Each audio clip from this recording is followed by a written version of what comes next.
Vamos abrir a nossa Bíblia, mais uma vez, no Salmo de número 119. Passamos já da metade do Salmo, começamos hoje a sua segunda metade. Chegamos ao versículo de número 89. Vamos ler Salmo 119 a partir do verso 89.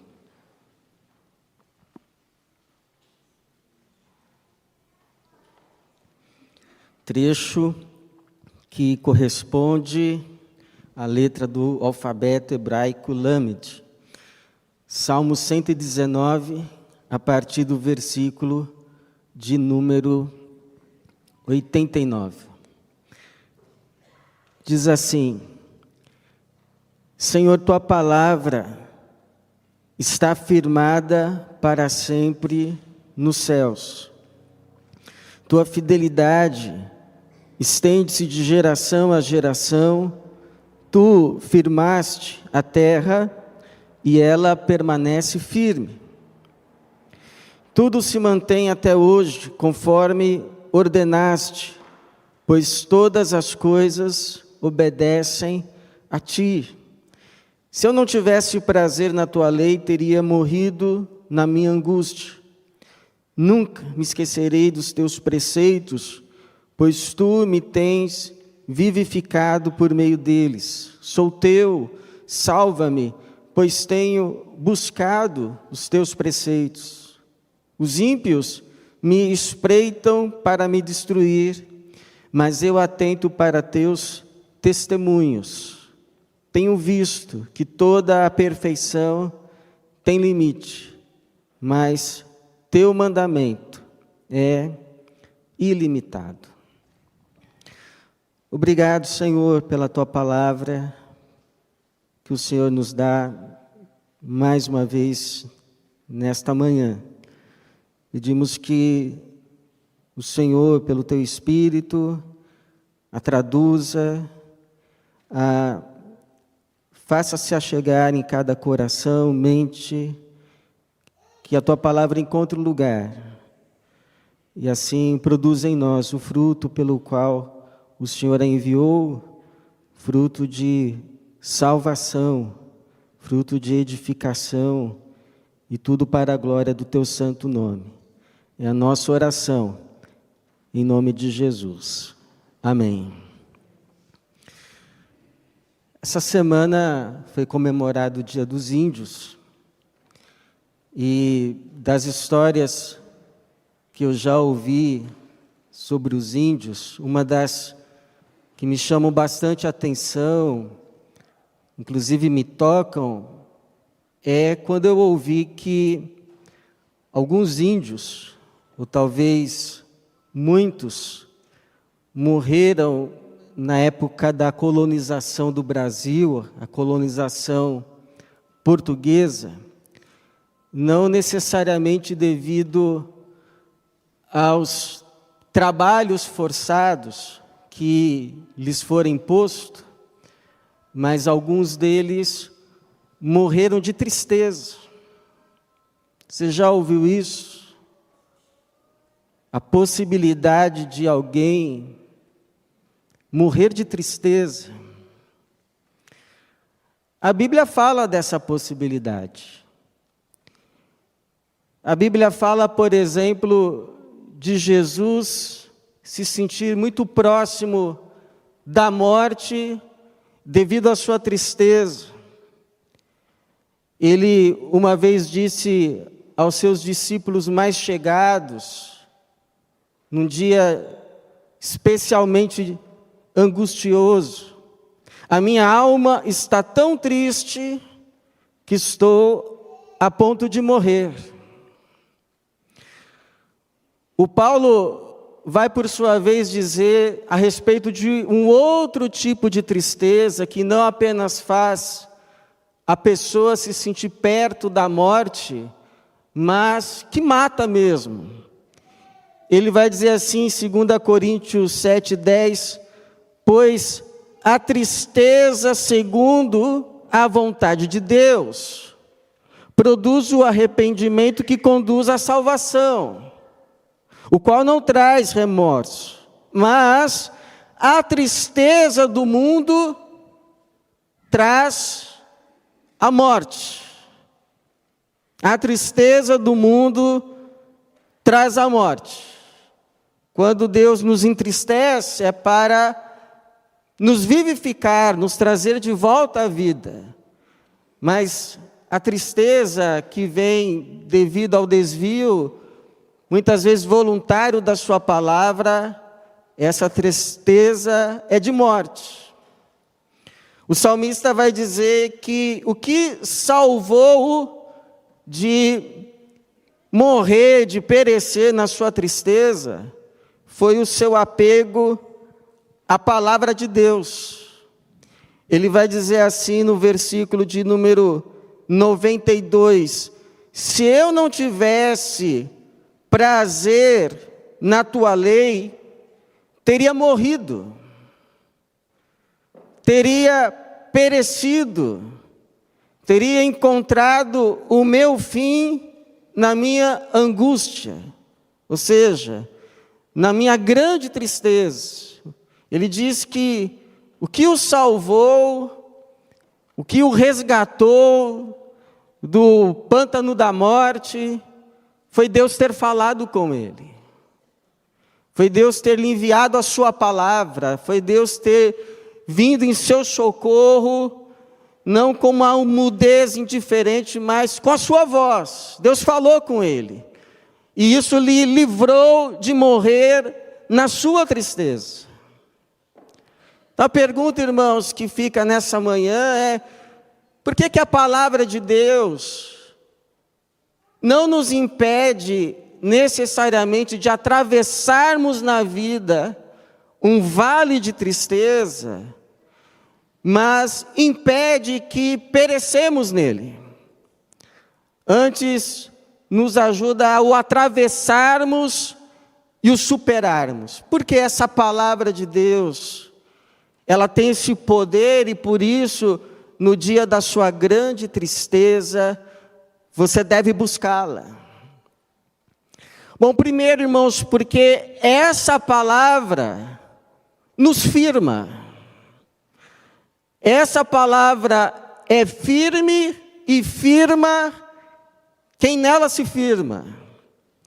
O salmista vai começar o Salmo, verso 89, dizendo: Senhor, tua palavra está firmada, ou seja, está fixada para sempre nos céus. Tua fidelidade estende-se de geração a geração, tu firmaste a terra e ela permanece firme, ou seja, parece que há uma relação entre a firmeza da palavra de Deus, que é mais firme que qualquer coisa, e a firmeza de cada coisa que se firma nessa palavra. A palavra de Deus é firme, e por isso quem se firmar nela, também permanecerá firme. E essa firmeza será importante em pelo menos 2 dias. No último dia. Jesus diz que no último dia, a casa de alguém ficará de pé se este alguém tiver ouvido a sua palavra e a colocado em prática. A casa desse alguém que ouviu a palavra dele, que seguiu a sua palavra, no dia do juízo, quando essa casa for colocada na balança, ela permanece, ficou de pé. Mas a casa daquele que ouviu a sua palavra, mas só ouviu, não a viveu, não a colocou em prática, ele vai dizer que será como a casa de um insensato que a construiu na areia. Então veio a chuva, os rios se encheram, os ventos sopraram e bateram com força contra aquela casa, e ela caiu, e a sua queda foi grande. Já ouviu aquela expressão, a casa caiu. Pois é, a casa de muita gente vai cair naquele dia. Pode não cair agora, mas tem dia para cair. Segundo essa firmeza, vai ser importante no segundo dia, o dia da grande angústia, o dia da grande tristeza, quando as ondas da tristeza baterem contra nós.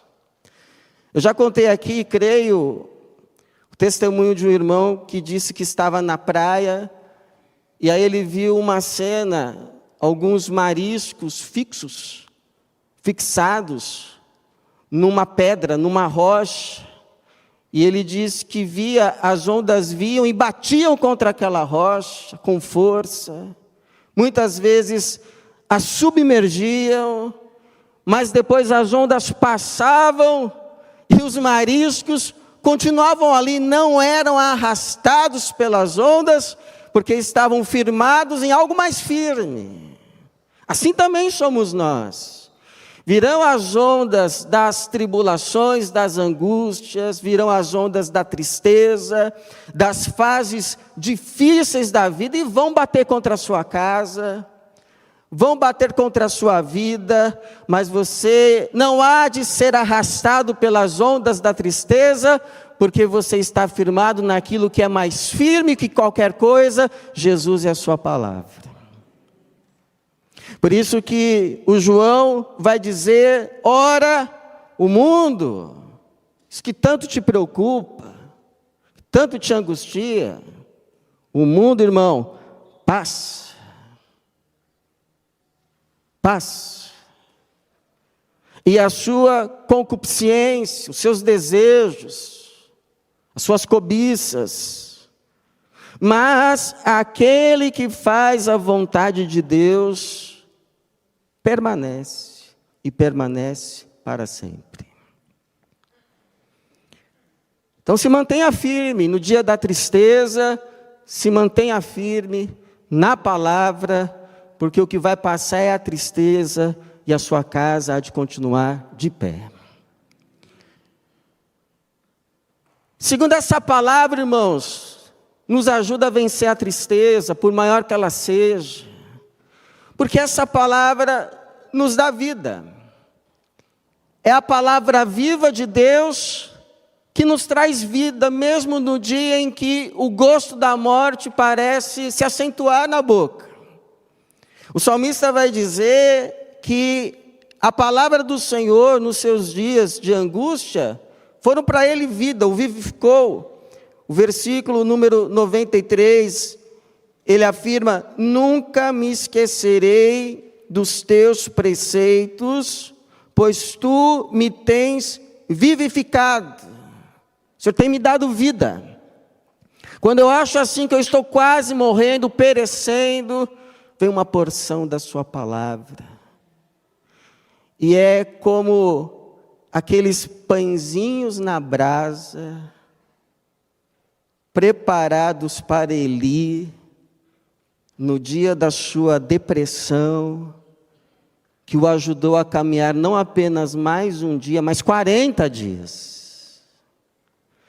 Essa tua palavra é como a água da fonte de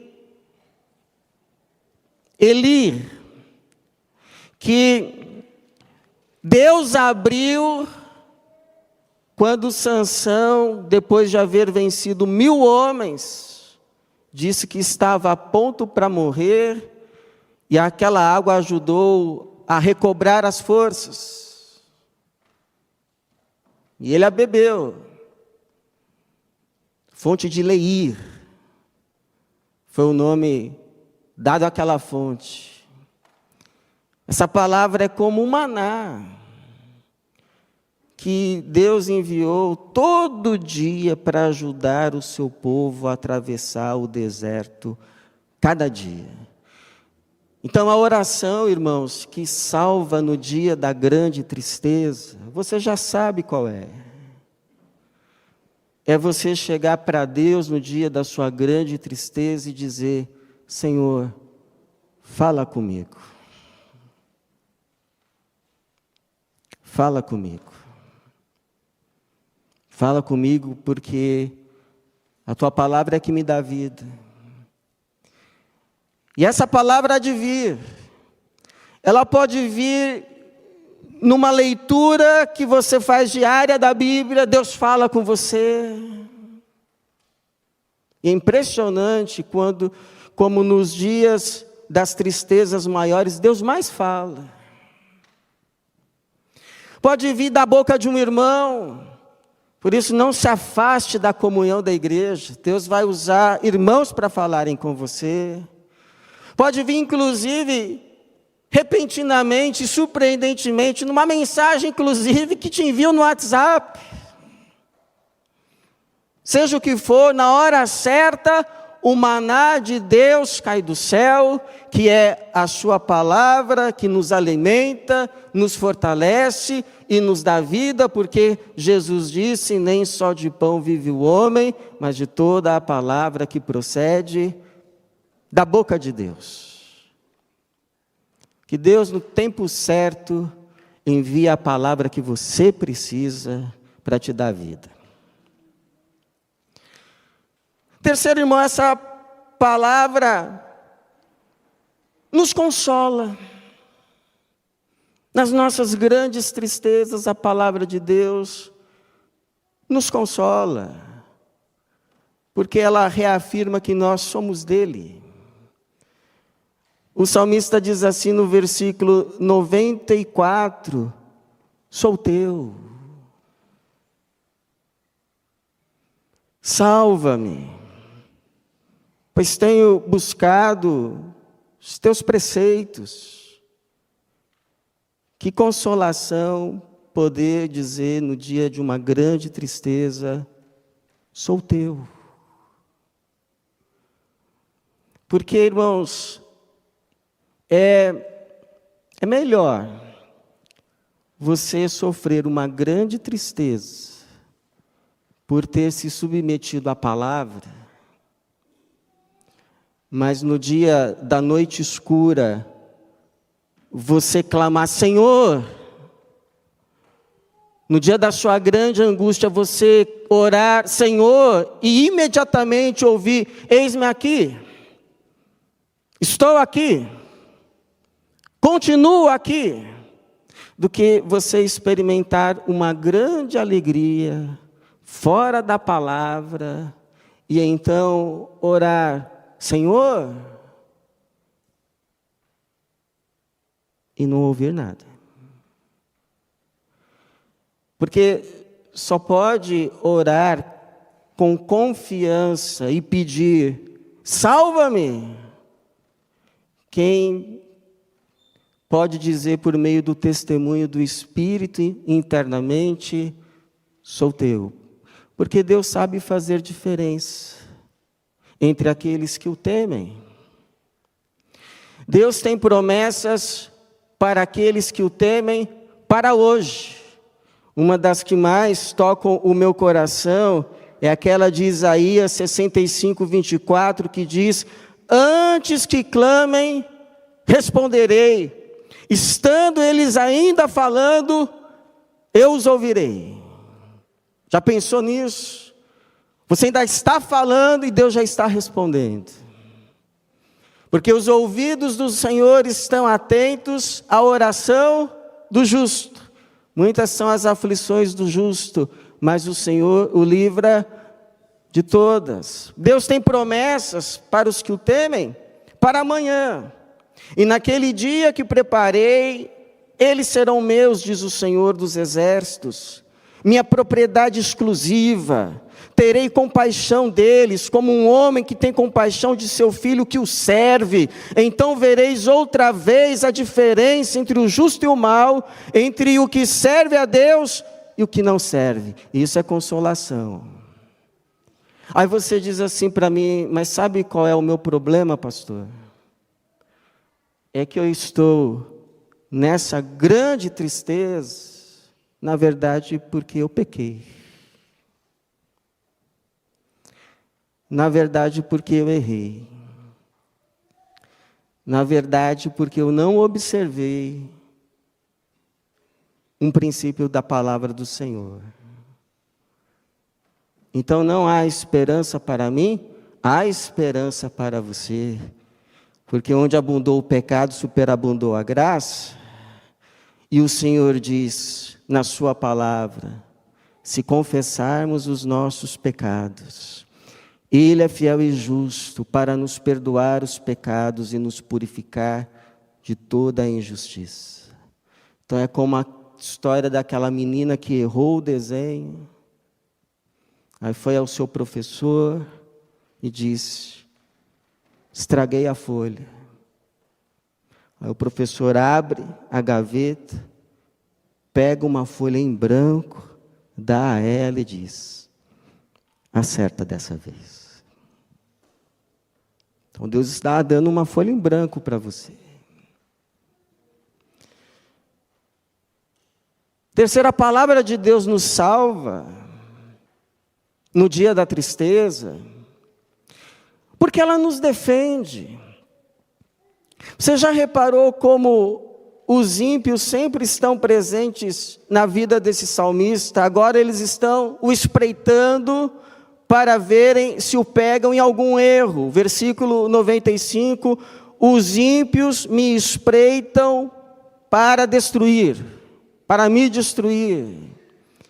Foi assim também com Daniel, foi assim também com Jesus. Em relação a Daniel, o espreitaram para ver se encontravam nele algum crime, algum erro, e a única coisa que puderam encontrar contra ele foi o fato que orava 3 vezes ao dia ao seu Deus. No caso de Jesus, aqueles que o espreitavam para ver se encontrava algum motivo para o acusar, ouviram dele, qual de vós me acusa de pecado? No caso destes 3, o que os defendeu foi a palavra. Mas não é assim algo mágico, do tipo, eu observo a palavra, aí vem algo assim invisível como uma proteção que me protege de todo mal. Mas na verdade é que quando você observa a palavra, ela te guia naturalmente num caminho seguro. Eu lembro da angústia que viveu um irmão, ele tinha um alto posto numa empresa, e por motivos que não cabem aqui dizer, vieram a desconfiar dele. E o investigaram, e tomaram o seu laptop, as suas coisas de trabalho, para ver se encontravam alguma coisa contra ele para o incriminar. E foram dias de grande angústia, de apreensão para ele, para a família. E sabe o que encontraram, irmãos? Nada. Porque ele observou a palavra no seu trabalho e a palavra o defendeu. É como diz aquele hino de Lutero, Castelo Forte, sim, que a palavra ficará, sabemos com certeza, pois ela nos ajudará com armas de defesa. Que no dia da angústia, a palavra de Deus te defenda. Continue andando nela, porque quando você precisar, ela te defenderá. E por fim, ela nos ajuda no dia da tristeza, porque ela nos orienta, ela nos instrui o que fazer, o que não fazer, como proceder, qual o próximo passo. Em cada área da vida. Me lembro da minha mãe, logo que ela se converteu, lendo a Bíblia no sofá, e um dia ela exclamou assim: Mas a Bíblia tem resposta para tudo. Eu acho que o salmista concordaria com ela, porque ele termina no versículo 96 dizendo: tenho visto que toda perfeição tem limite, mas teu mandamento é ilimitado. E uma possível tradução é amplíssimo. Ou seja, a palavra de Deus não cobre muitas áreas da vida, mas ela cobre a todas, e cada uma, claro, com a sua devida contextualização. A gente não vai pegar uma coisa direto que aconteceu lá e colocar aqui, mas a palavra tem princípios que podem ser aplicados em cada momento da sua vida. Inclusive esse que você está vivendo. Então você está vivendo tristezas no casamento? Ore a Deus e consulte a palavra. O que ela fala sobre casamento? Você está vivendo tristezas com os filhos? Está precisando de sabedoria? Não sabe o que fazer? Ore. E consulte a palavra. Você está vivendo uma tristeza devido a uma grande perda? Ore. Busque a palavra. Você está vivendo tristeza devido à sua vida profissional, à sua vida financeira? Então ore. Vai buscar a palavra. O que ela diz sobre isso?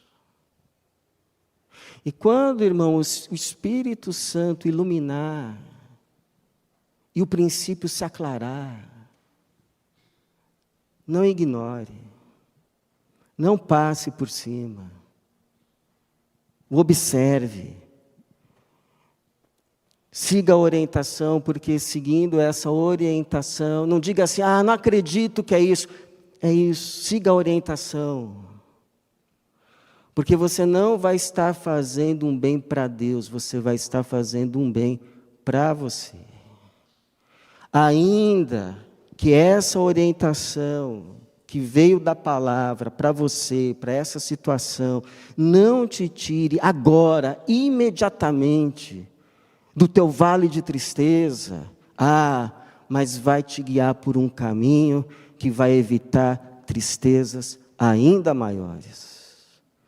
Quando vier o princípio da palavra, é essa a orientação, é essa a resposta de Deus. Então se alegre, alegre-se. Porque é como diz um pastor, você pode ir a Deus, receber dele os 10 mandamentos, e sair cabisbaixo, dizendo: recebi 10 obrigações. Ou você pode sair pulando de alegria, dizendo: recebi 10 orientações para a minha vida. Então eu não sei qual a tristeza grande que você já passou, se você já está passando, se você ainda vai passar, não sei, mas eu sei 2 coisas. Primeira, é impossível passar por essa vida sem uma hora passar pelo vale da tristeza. Mas segundo, eu também sei que seja qual for esse vale da tristeza, você não precisa morrer nele. Porque a palavra de Deus não nos impede de passar por esse vale, mas nos ajuda a atravessá-lo e a superá-lo. Por isso, a minha oração é que nesse momento da sua vida, você encontre muitos subsídios na palavra do Senhor para você superar, seja o que for, e que no tempo certo Deus te console, troque as tuas cinzas por uma coroa, o teu pranto por óleo de alegria, e te dê vestes de louvor ao invés de espírito angustiado. Que assim seja na minha vida, que assim seja na tua vida, e que Deus nos abençoe. Amém, Jesus. Amém.